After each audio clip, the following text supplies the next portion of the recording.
I love that because I got an email recently from somebody who was a nurse, and she worked for the massive hospital. Doesn't feel like she gets any type of information, but she did a small little book club around a positive book that she did with her team, and then every patient that would come in, she would make them write out something they were grateful for and put it in a little thing, and they enjoyed that whole process. Totally. But she created that tribe that you're describing, Yeah. and I think what's interesting is that, even as this expands to be a worldwide movement, or if you're working at a global company, I love what you're saying there because it's a reminder that you need to find your tribe there, not in a cliquey way, right? We don't want to create cliques, but in a way that allows us to be recharged to help other people. I mean, you said something interesting that I want to ask Eduardo about because you're asking about how things have progressed over time, and I'm really curious. I wonder if I'm curious for people here too. Do you think it's easier or harder to find happiness in the modern workplace? I think this is an option, but before anything, I studied marketing. So I was in a way trained to manipulate. I learned this art of priming. And if I'm not mistaken, there are $600 billion invested into marketing every year. The top information is reached by those who can pay for it, and those are corporations. And corporations are the ones who are running this war today. So if you have that massive amount of information telling you what to think, what to do, what to accept, what tribe to belong or not, and you have people working more hours, making less money, they want everything fast, they are not really taking good care of their health, it's a very difficult scenario for people to take time and say, who am I? What do I want? What do I need? Where am I going? It's what I was explaining to you. Learn the rules of the game. When we give our programs, our certifications, and we ask this question to people, they are like,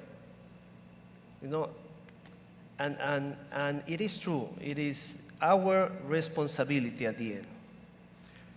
It's not the government who's going to take care of us. It's not the corporation. The corporations want to take care of us because if we're good, we produce more. And that's okay.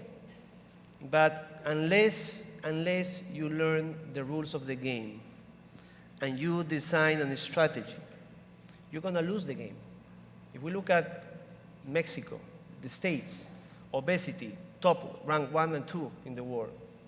So you can tell me, yeah, I'm happy, but are you really healthy? Isn't health important to be happy? Because if we imagine, in my case, I keep saying this, 120 years. My parents told me when I went into this 100% of my time, I was 40. My parents said, you're in your middle age crisis. And I said, no, if I'm going to live 120, I'm on my 1/3 age crisis. and if I'm going to, just imagine, a professional athlete to get to the Olympics needs to train 10,000 hours. 10,000 hours is 5 years, 5 days a week, 8 hours a day. So every 5 years, if you have the genetics, you can be a professional athlete. You can learn a language. You can reinvent yourself. Lift your hands who's on their 20s. Who's here on their 20s? Lift your hands. Who's here on their 30s? Who's here on their 40s? Who's on their 50s? Okay, I won't ask more. But I want you to think about it.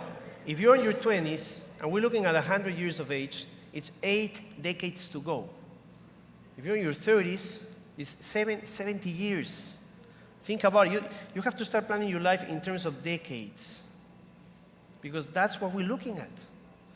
The world is changing. And you know what? Science and technology are going to make us live longer. And when your family member is asked to pull the plug, they don't like to do that. And I don't know anybody in this world who's happy, who wants to go. Because you have family members, you have those who you love. So who's going to take care of you? You saw my friends, my dudes, my buddies, Rafa, Jacob, and those people are from, before to the X generation, baby boomers. So the importance of knowing how we work. I cannot extend, and repeat that over and over again. Love that. So what I want to ask, and Jen, I want to ask you this, and Mark, so let's say that the companies buy into what Eduardo was saying, and they've bought into this research, and they're like, yes, we want to make this world a better place. What do we do now? Like, we agree. Happy